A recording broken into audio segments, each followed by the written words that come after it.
Hi, everybody. My name is Karen Furr. So, welcome. And Okay, I'll talk to you later, man. okay, take care.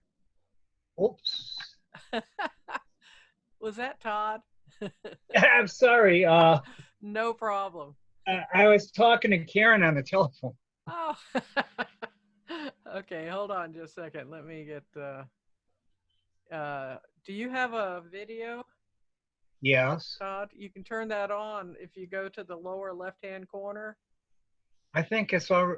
Oh, oh, oh, oh no! I don't have a video. I have a Okay, black piece of tape. no problem.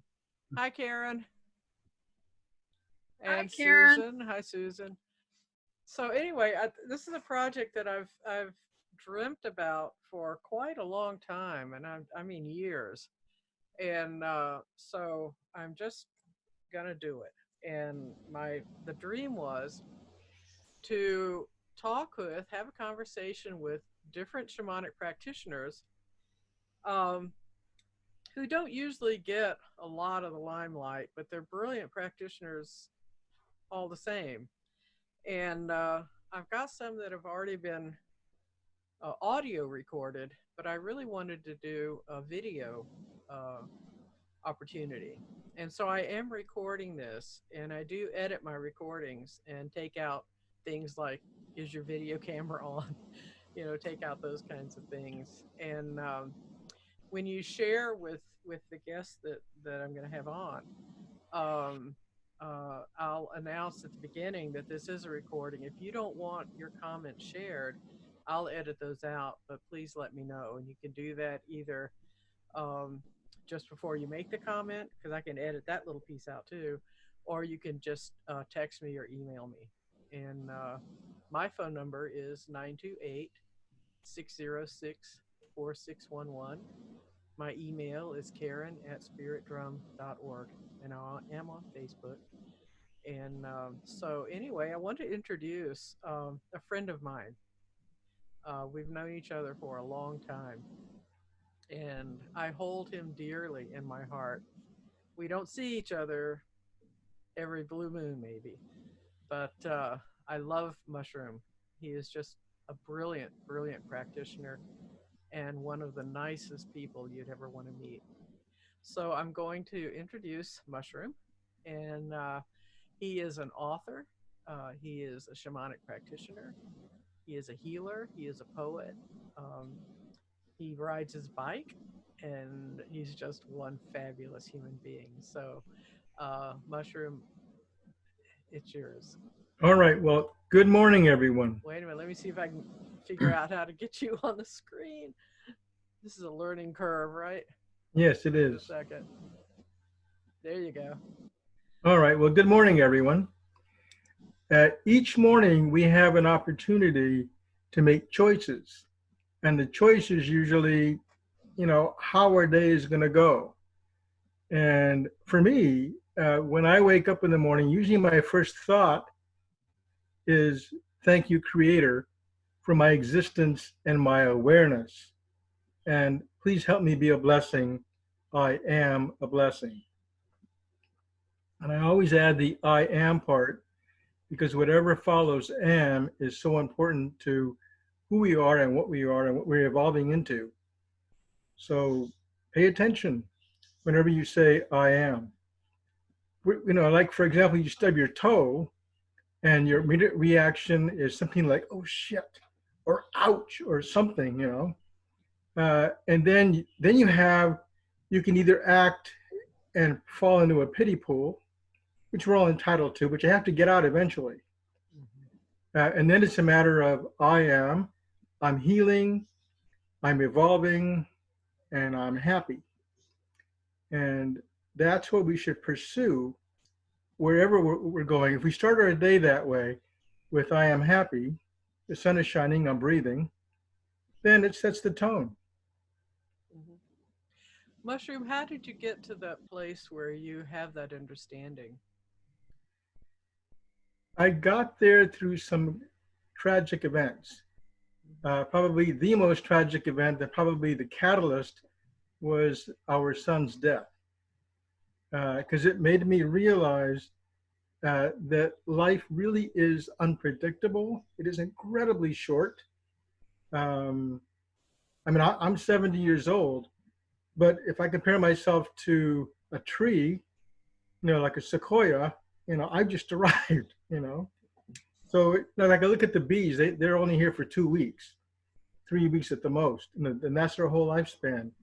So when our son died, and I realized that life is short, and we have to kind of pay attention to where we are going and what our priorities are, and our outlook on life. Because most of the time, if we look at our life as a whole, it is delightful. And then we tend to pay a whole lot of attention to the irritants, to the things that kind of bug us. When if we just stop and look outside, like I'm looking out there right now, and there's the rose bushes blooming, the even the kind of peppery nasturtiums, which are kind of peppery when you put them in your food, but they're really pretty and they're blooming. So it's everything that we encounter has a blessing component, and the trick is to find it. Yeah, yeah, and let it unfold. Yeah. So, how did you get interested in shamanism? Little history. Mushroom is a Vietnam veteran. He's written a book, Vietnam Body Count, talking about his experiences in the Navy. Um, but when did you get involved with shamanism, or become interested in that path? Well, I spent 4 years in the Catholic seminary thinking I wanted to be a Catholic priest. Mm. And it wasn't so much shamanism, but I got very involved with the spiritual aspect. Especially when I went on my first shamanic journey, even though that's not what we called it, it was more of it was a meditation. But I was sitting next to a tree, a eucalyptus tree, and I actually went on a journey. And I really loved it when we would have silent retreats. And then I got involved with reading about Carlos Castaneda's books. And then they were sort of freaky in a sense, because they reminded me of the stories that my mother would tell me about my great grandfather, who was a shaman. Well, he was referred to as an hechicero, a sorcerer, but he did healings. And my mother was always sort of freaked out whenever I would do anything that was sort of non-Catholic. I got into transcendental meditation. She would go, "Don't do that. You're opening yourself up to the devil." I heard, yeah. But when I told her what I was going to be a shaman, I was reluctant. She was fine with that, because she was saying, "Well, I know that you cannot be a healer and be doing evil at the same time." So. Wow, that's powerful. And then my aunt was saying that she's very glad that somebody picked it up, because it skipped 2 generations. So. And for me, it's an incredibly natural fit for me. Yeah. It's like I fell into, or actually, it's sort of like I opened up a book and I'm going, "Oh, this is the book I'm supposed to be reading. This is what I'm supposed to be learning from, because this makes so much sense to me." It resonated so well. What book was that? No, it was the Carlos Castaneda books. Oh, okay, yeah, okay, yeah, cool. Let me check this one thing.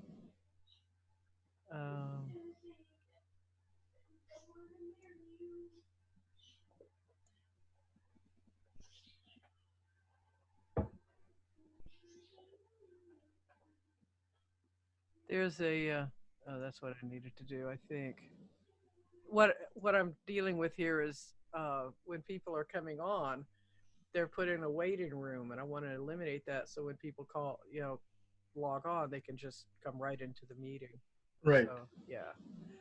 So, was the seminary before or after Vietnam? It was before. Before Vietnam. Oh, yep. Wow. No, in fact, when I was in boot camp, I was teased and I was called Padre. I'm sure you worked that one good.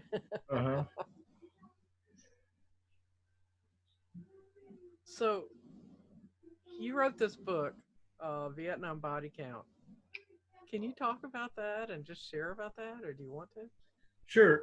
Vietnam body count for me was a necessary device for me to talk out the pain. Mm, Uh, we are taught as children to be kind, to be nice, to hold hands, to share. mm-hmm. We are not taught to kill each other. And so when we end up in a situation where you see your first kill, it does something to all of us who experience that, especially if we are somehow involved, whether we pull the trigger or not, whether I was the guy who fired the 5-inch, it's called a 5-inch gun. Mm-hmm. And that's because the opening for the barrel is 5 inches in diameter. Wow. And the round weighs 75 pounds. Mm-hmm. So I witnessed our first kill, 3 boys getting killed. Mm-hmm. And they were boys. They were just young teenagers. Mm-hmm. And I was horrified because now I had to deal with the attempting to reconcile who I was with what I just participated in. And so I felt responsible in some way. And so the book, in a sense, deals with that issue, but it also deals with a bigger issue, and that has to do with power that is corrupted. Mm. So our captain was into and his attempt to get promoted. So he wanted to have a high body count. So he was doing things that were unsavory, immoral. We were ordered to blow up a church on a Friday night because they suspected that they were hiding ammunition underneath it. He wanted the body count, so he waited until Sunday morning. And then there was no ammunition. So after 3 months, we got kicked out of Vietnam. We were supposed to be there 6 to 9 months. The blessing component is we went around the world. And I, like Magellan, but unlike Magellan, I survived. So I'm glad. I'm glad. And I know you write on Facebook almost every day, and sometimes more than once a day, a gratitude. And what has fascinated me, and I really have come to appreciate, is gratitude for things that we would not normally think about. And can you share what prompted you to start that, and what um, this is not going to sound right, but what is your expected outcome? What do you want to see happen with this? Well, like I was saying, that when I wake up in the morning, I have a choice. I can have, as far as the day I'm going to have. When the book that I'm writing about gratitude starts off with the story about a coworker, and I went into work bit bopping like I always do, happy. Hey, good morning, and he's going, "What's good about it?" And I said, "I'm not telling you what it's like. I'm telling. This is a wish. It's short for I'm wishing you a good morning." And so we had this little discussion going back and forth, and that's what the little story starts off with. But when there's so many things that we can be grateful for, because he was saying, well, "What's there to be grateful for?" And I said, "You got here in a car, and the car didn't break down, and the car is fairly new, so probably smells nice." Which now that we think about it, is probably not the best thing. Of course, goes is off gassing, but it still smells nice. New car smell. Yeah. And there's, we can go to the negative and say, well, at least I am not. I mean, that's part of it. But my preference is to go, well, there's so many things that are positive. Like I can go and I have a door handle. I even have a door on my house. I have real floors. My aunt had dirt floors, and she lived in an adobe building, and she had rugs within that she would throw onto the dirt floor. But to have a floor that you don't have to worry about, if it rains too hard, getting all muddy, and then what do you do with that? That's pretty cool. And then the idea that you have a faucet. My grandmother was so excited when she got indoor plumbing. all that meant is that there was a hand pump inside the kitchen, Yeah. you know. Mhm. And so there's so many things that we take for granted and that are absolutely delightful. Mhm. And if we think about if we didn't have those, life would not be more difficult. Yeah. For someone who's never done gratitude writing before, um, how would you suggest that they start? Well, that's actually the easy part. Uh huh. Because if you would just get a piece of paper anywhere and just start, I am grateful for, and leave it blank, Mhm. and then that'll trigger your mind in terms of, well, what? And then pay attention to the ordinary things that you do, Mhm. like turning a doorknob, having a door, the fact that you're walking on, and you're not walking on dirt, the Mhm. fact that you have shoes.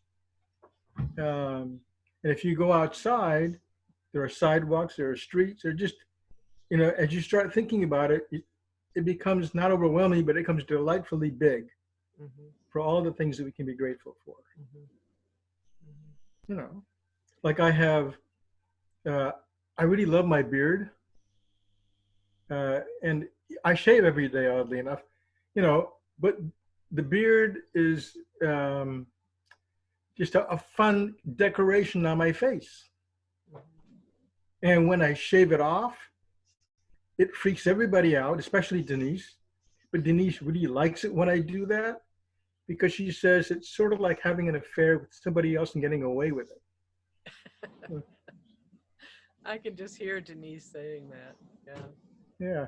And it freaks me out when I go get up in the morning and I look in the mirror and somebody else is looking back at me, Mhm. because the person who shaves it off is never the person who grew it, Mhm.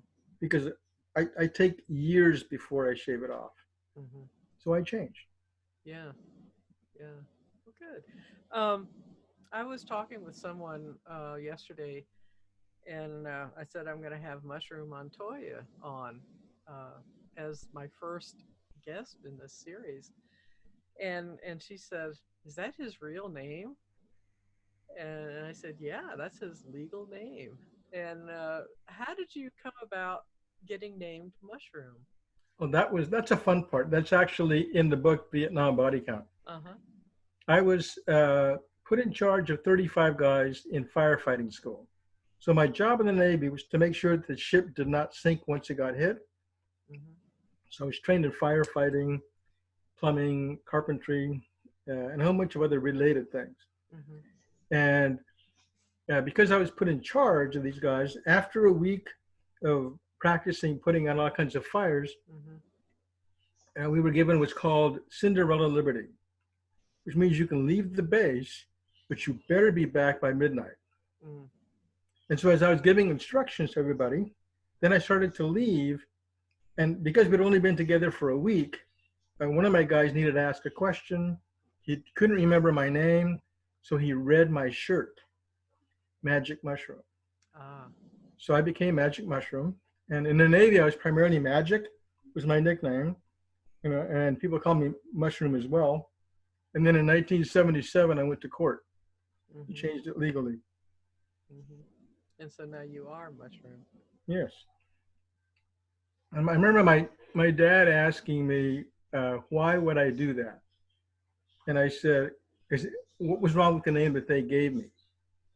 And I said, if you gave me a pair of shoes that didn't fit, would you be upset if I went and took them back and got something completely different but fit nicely, that fit comfortably? He goes, well, of course not. And I said, well, the name you gave me didn't fit. And this one fits wonderfully well. Mhm. And he just kind of rolled his eyes and then goes, oh, fine. you know.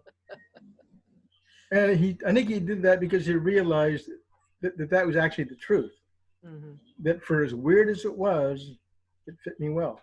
Yeah. And it has served me well. Yeah. I was a newspaper reporter during that time period when I changed it legally, and my name got me in interviews. Mhm. And people would say, I had no intention of talking to a reporter, but I just had to figure out who Mushroom was. Yeah. Well, that's good. Yeah. A few minutes ago, you were talking about your experience in Vietnam with violence. And I've been thinking for quite some time now that, kids coming into the world today are wired differently than we are. And they really don't handle violence.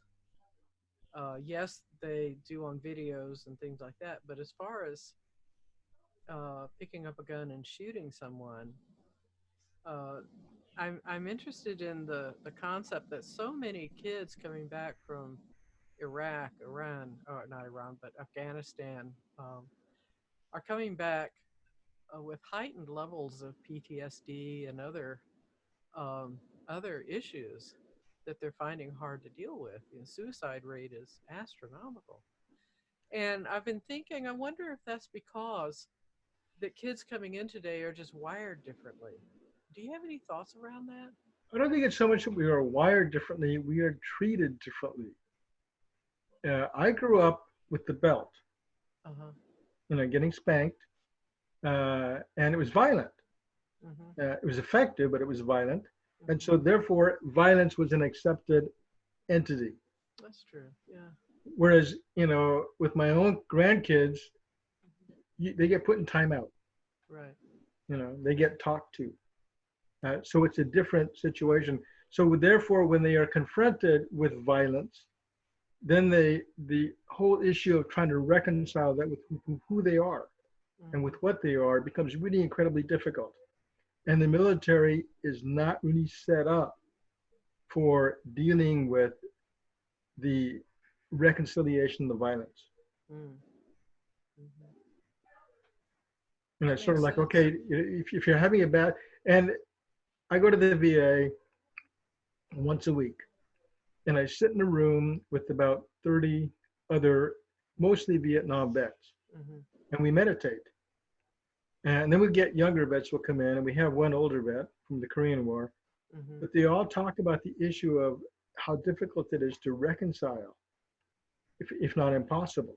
Mm. The whole issue of, well, I cannot believe that I did that. Oh, I cannot believe that I was involved in killing somebody, and at that time I enjoyed it. yeah. Mm-hmm. I was thrilled that I won. And and then they're horrified. How can I be thrilled that I won if I kill somebody? But that's a different time frame. Whereas today, uh, with the child rearing of nonviolence, typical nonviolence, kids are, as weird as this is to say, they are less prepared to be violent. Mm-hmm. And therefore, when they are, it's harder to reconcile. That makes sense. And therefore, Uh, I think soul retrieval is so important in that process. how do you do soul retrievals? I know different practitioners have different methods. But how do you do a soul retrieval? Okay, when I do a soul retrieval, the first thing I do when a client comes Mm-hmm. is I need to understand their language and part of the spiritual and religious background Mm-hmm. so that I know how to speak. So, because I've had people who were really devout Catholics that have heard about me, heard that my dad was a Catholic priest as well, and so therefore they are somewhat feel safer, but they still feel weird going to a shaman. Right. So I'll say, I'm going to go look for your guardian angel. And now, because angels have no bodies, they're going to show up in different forms. And then I'll talk about the lamb and of God and that kind of stuff. So we have animals that have already been in the picture. And then I will say, I'm going to get your power spirit and your guardian angel. And I'm going to find out what needs to be done Mm-hmm. for your benefit. If it's a soul retrieval or something else. Mm-hmm. And if it's a soul retrieval, physically we will both be usually laying on the ground because I have a healing space in the back. Mm-hmm. It's a very nice space too. I've seen it. Yeah. And then I will tell them I'm going to get their power spirit. And then while I have them go on a journey to meet their power spirit, I will confer with their power spirit. And then if I'm going to be doing a soul retrieval, I'll have their power spirit along with mine guide me to find their soul parts. Mm-hmm. And then I usually don't bring back more than 2 or 3. Right. and sometimes only one depending on the situation. Mm-hmm. And then I blow it into them and I tell them what it is. And then I will usually I won't tell them the event. I said the event's not important. You'll probably figure it out anyway. But I tell them things that they could do to reintegrate that soul part. Mm-hmm. And quite often I'll give them my own experience of my own soul retrieval, the first one I had, Mm-hmm. where they brought back a soul part from probably when I was about 4, when my first language was Spanish. So my internal dialogue for a few days was primarily in Spanish. Mm-hmm. My internal dialogue, which we call thinking, and all these wonderful memories of when I was a little kid, came back. And then I learned how to do cartwheels. Again, Again, at the age of 42. I could never do a cartwheel. Never could. Yeah. And then what I'll do is I'll ask them to go home and on the computer create a file and write a document about the situation that brought them to me. Mm. And then to put it on the calendar, a tickler reminder 6 months and a year from now. And then have them go back and read that. Because the process of a soul retrieval for most people is fairly slow in terms of the progression, the healing part, the integration part. And so they don't really see that sometimes there's been a dramatic change over the period of a year, because people usually, when they come for a healing, they go, I want it right now, right, tomorrow. Yes. Yeah. Whereas when they do that, is I've had people call me back and they go, I had no idea, that I was in such misery back a year ago. Wow. Yeah.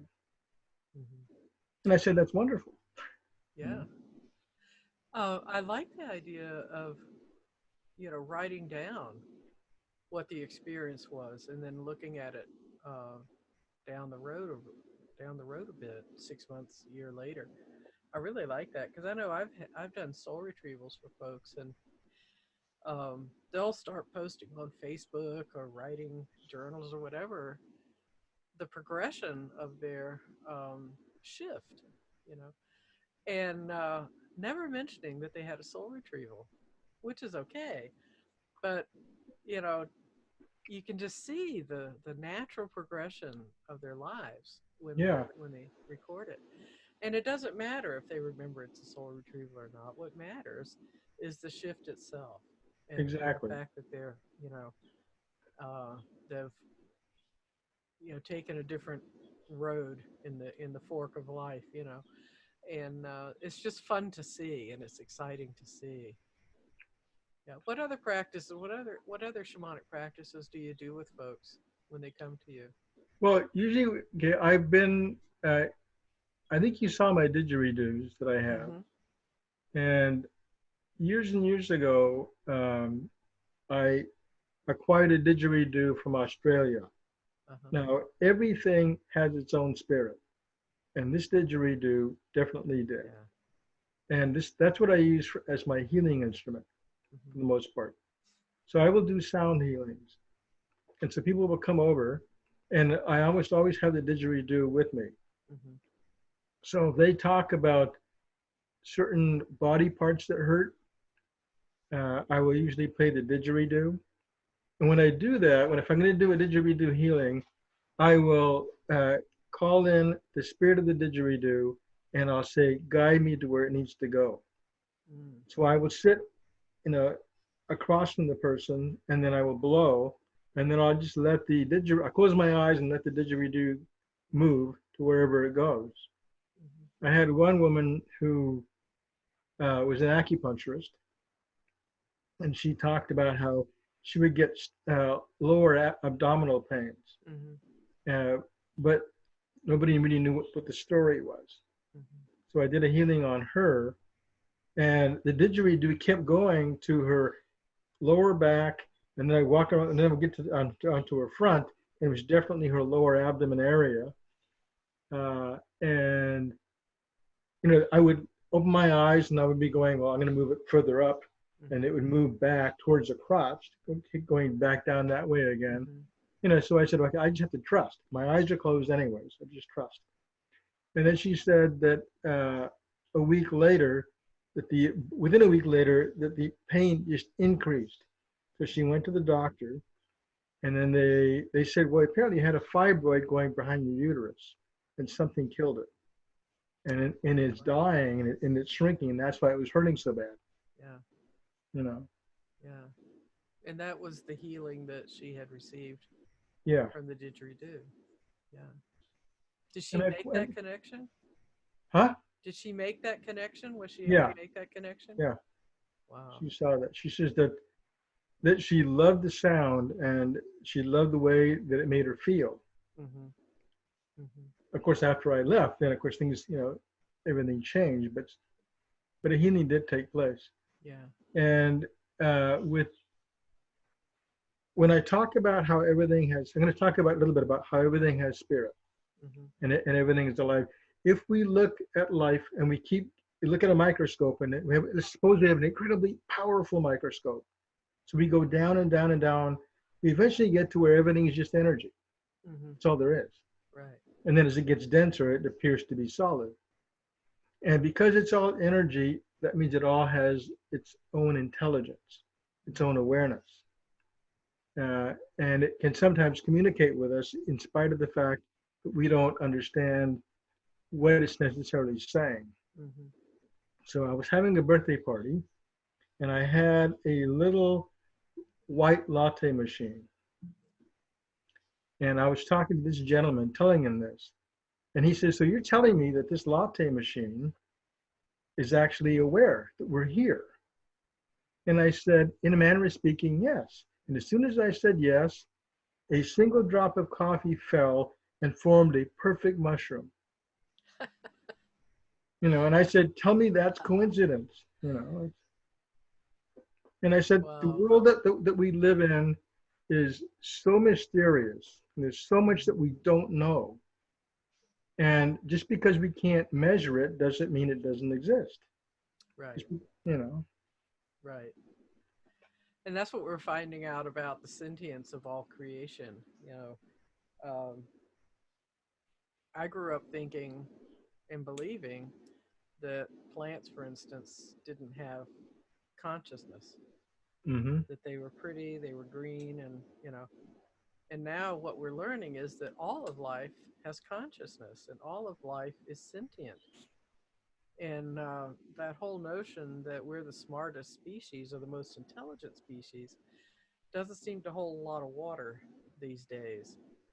But I love the aspect. I suggested to a group a couple nights ago to journey to COVID-19 and ask, you know, what is its purpose and what is its job, or, you know, and just have a conversation.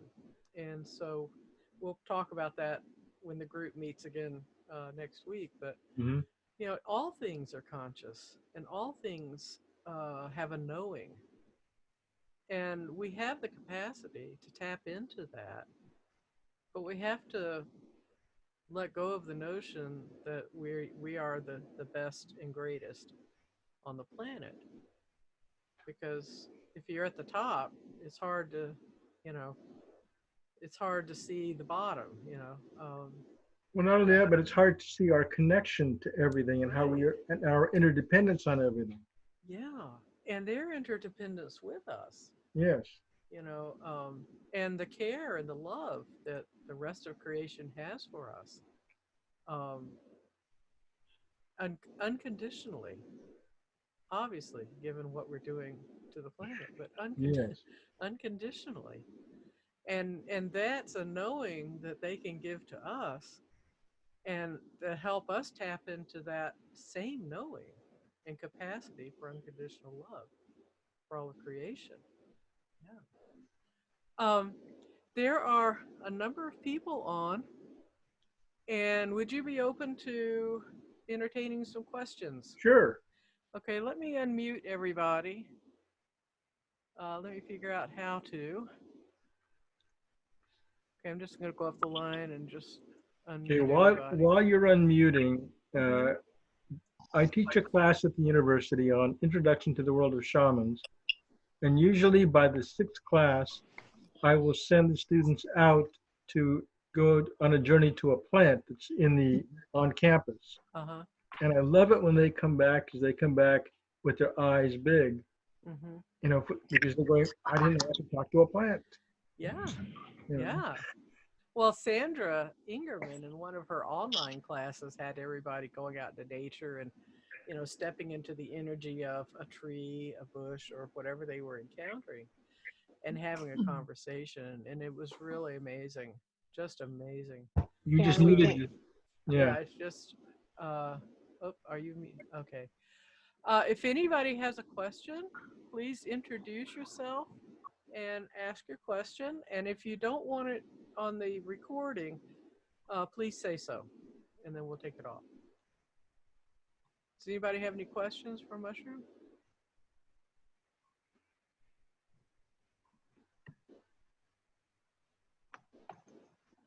I'll take that as a possibly, but not yet. Okay.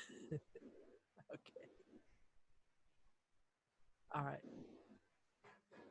So how do you, I just turned 70 too, so we're both in that age group. How do you see, you know, it seems like shamanism is in this shift going on. And there's a lot of folks that have a clear definition of what shamanism is based on when we first learned it back, you know, when I was in my 40s, 50s.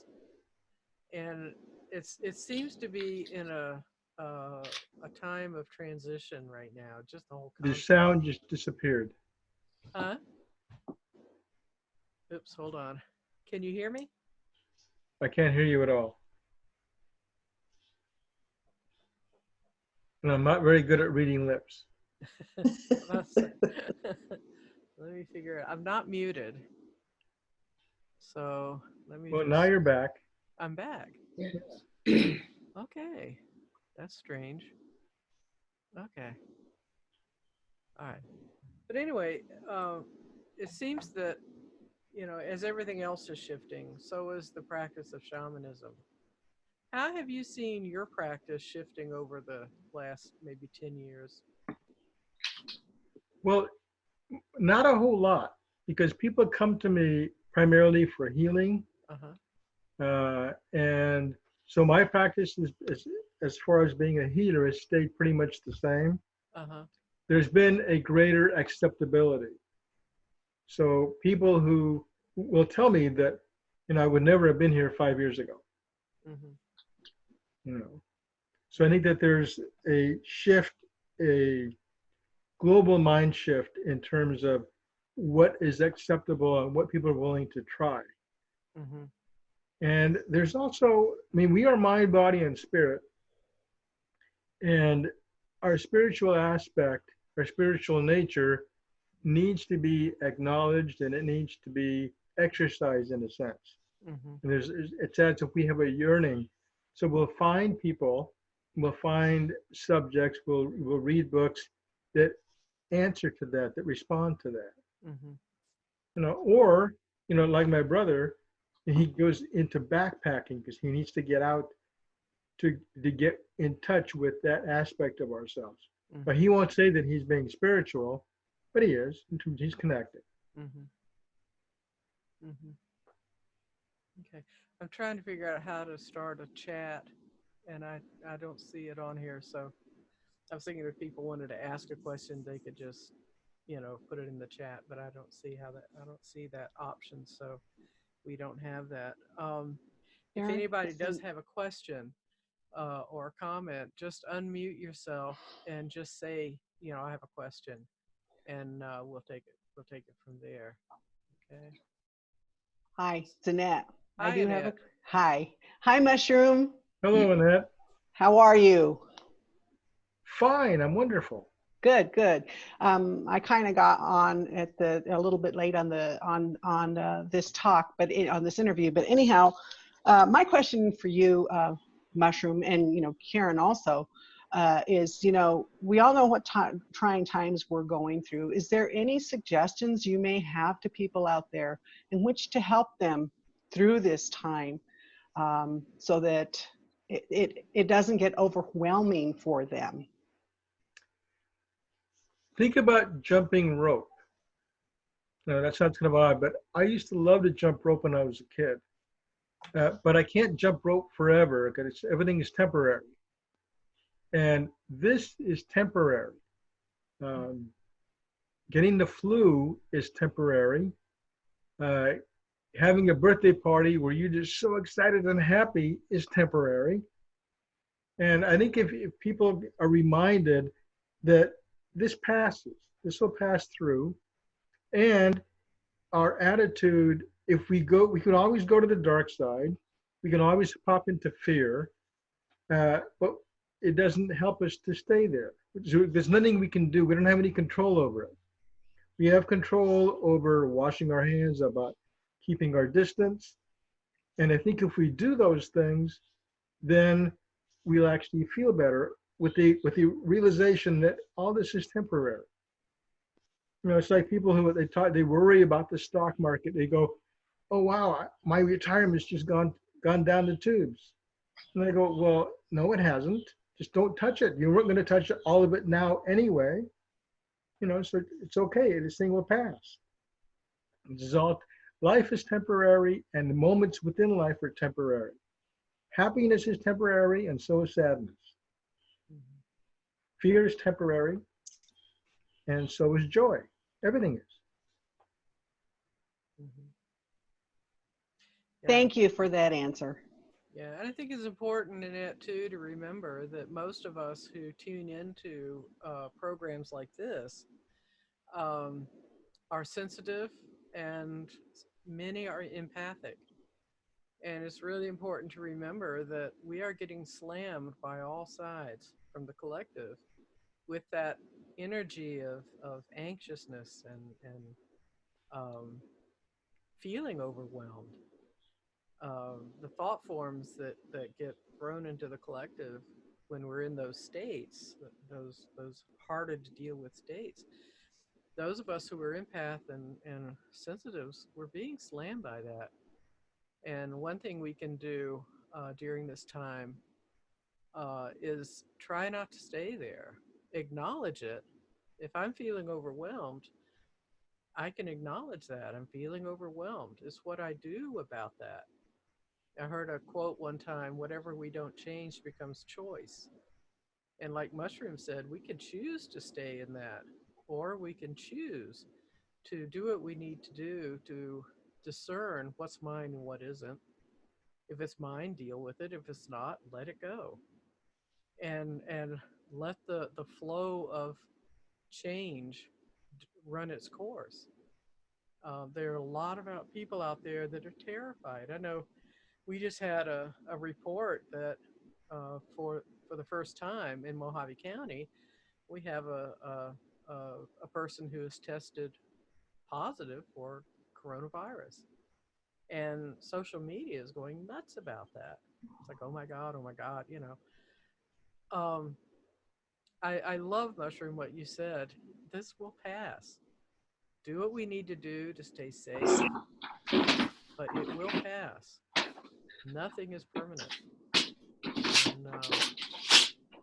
And do what we can to support people out there that are really struggling with the logistics of this time. We have a lot of elderly in our community who can't get out and things like that. But yeah, thank you, Annette. Sometimes helping others is a terrific, even if it's just a matter of calling to check on somebody, is a way to kind of let this thing get out of our heads for a moment. That's what I like about gratitude, because you can always find something to be grateful for, and that kind of shifts you, helps you to shift. Denise and I went out to the store, and we were trying to find distilled water, and I need that for my CPAP machine. Right. And we couldn't find any. You know, we could find some water, but we couldn't find any distilled water. So we have nextdoor.com, and we posted it for the neighborhood. Does anybody know, have you seen any of the stores that have it? And a lady responds back, I just bought two 2.5 gallon containers. Where do you live? I'll bring you one. I don't want any money. You know, Wow. so she brought it over. So I gave her lemons, you know, and so it's when you do stuff for somebody, it gets you out of your worry. You know, if you're worried about the potential that it might get you, then call somebody up who's probably feeling alone and also worried. And then don't talk about the virus. Don't talk about the situation. Talk about what's delightful, you know, like the roses that are blooming outside. This morning I posted a photograph of a blooming onion. And then I listed some of the wonderful things about onions. I remember making a dish for they call me Uncle Mushroom, even though they're not really my nieces and nephews. And I was spending the night at a friend's house. And I said I was going to make fried rice. And my friend said, they're not going to like it, especially if you have onions. And I said, yes, they will. It just depends on nomenclature. So I got the kids, I had them help me chop up the onions. And I said, these are McDonald's hamburgers onions. They were fine with that because they've had hamburgers and they knew Right. onions were in there, you know. And then I talked about the little trees that they were cutting up, which were the broccoli. And they loved it. They wanted it again, you know. So it's, you can either say, oh, bummer, you know, they don't like it, or you can play with it and have fun with it. And therefore it changes their attitude. Yeah. One of the things that I write about periodically is the importance of play. And when clients come up, I will often ask them, when did you stop playing and goofing around? You know, because playing, we're hardwired to play. We're hardwired to laugh. If you go by any elementary school playground at recess, you hear laughter. That's our nature. And when we stop laughing and playing and being silly, then that's time to figure out, okay, what am I missing? You know, why am I not playing and goofing around and making silly faces?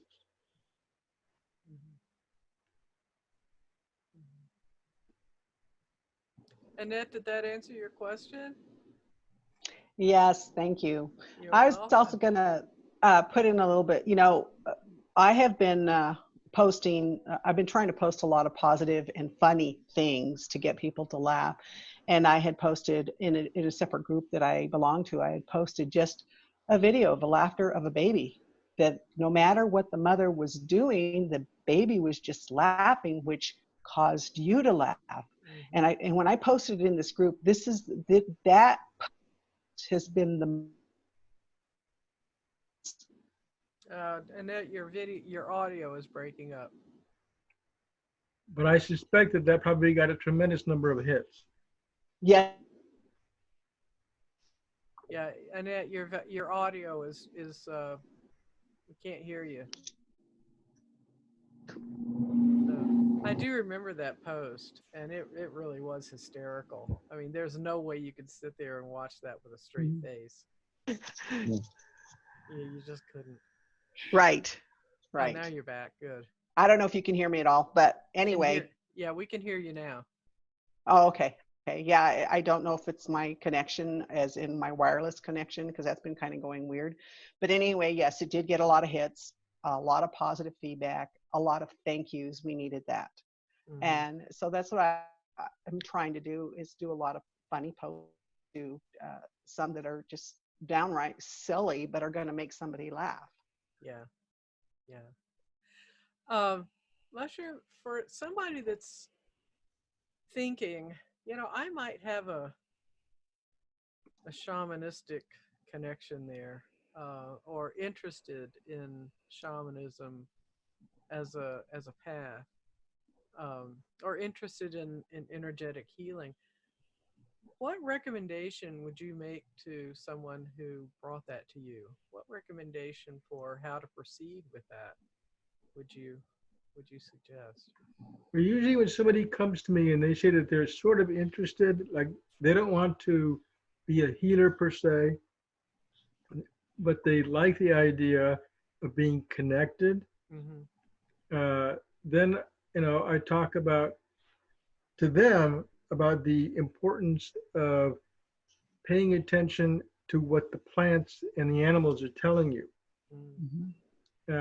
Because you don't have to be, oh, but I also talk about the importance of imagination.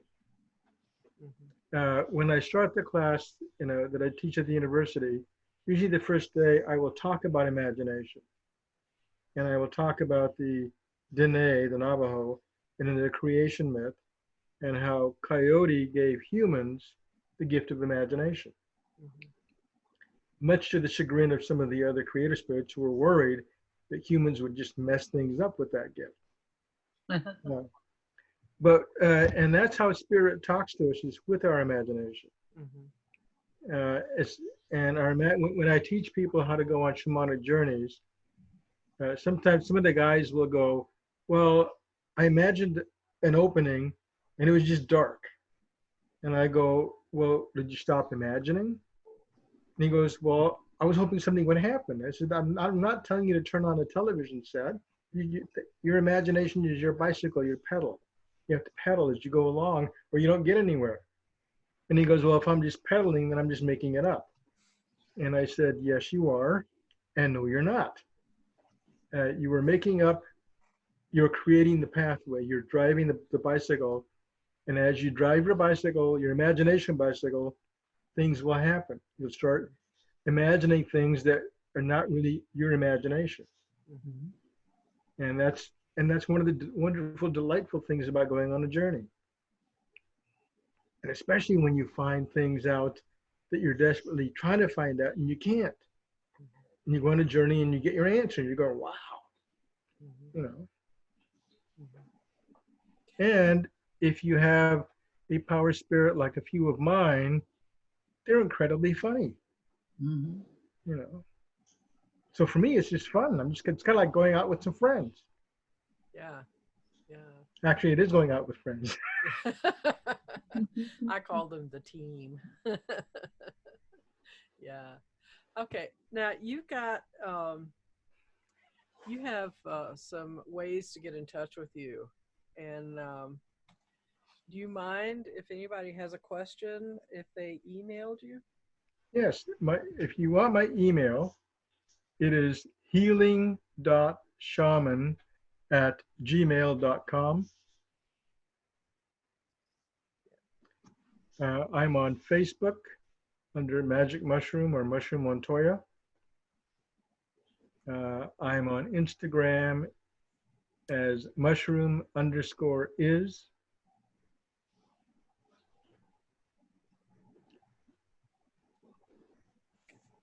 And what I'll do is when I post this on the website, I'll also put that contact information there too. So if people didn't get it, they can get it from there.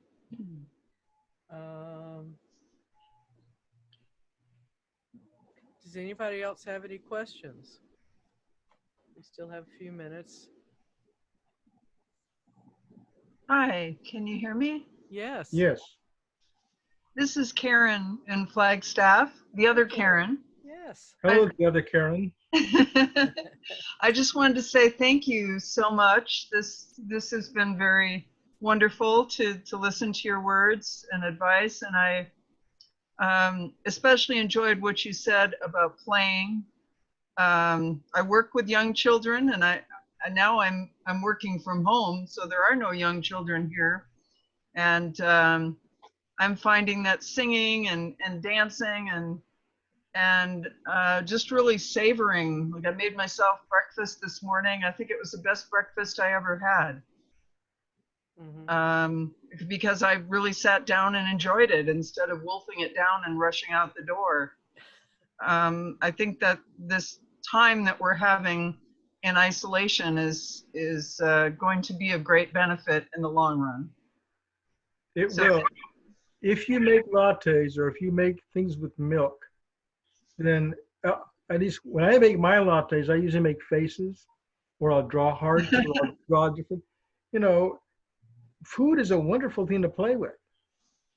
Yes. That's true. It really is. Okay, thank you.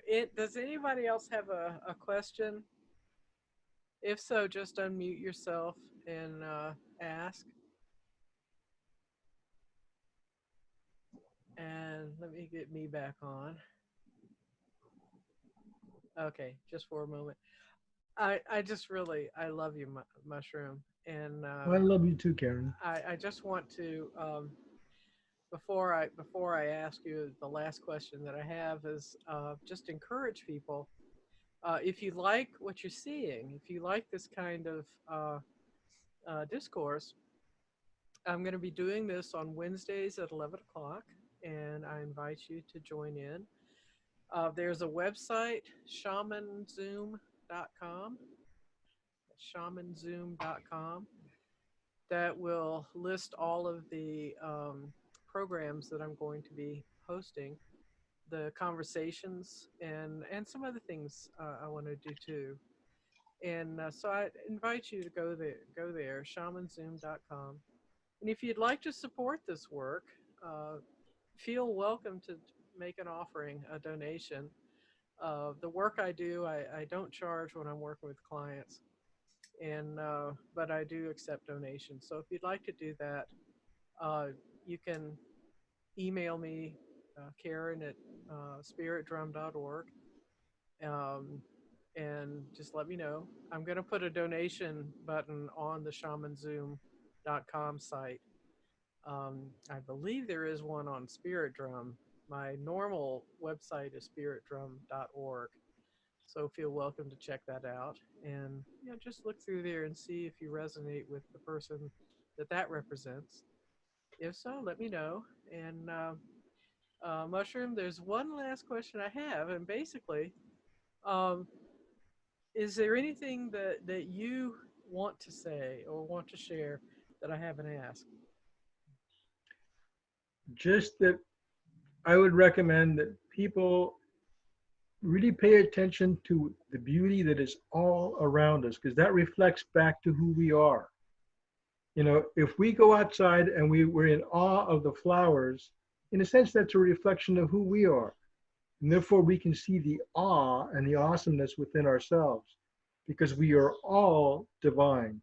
We all carry that divinity within us. And we tend to forget.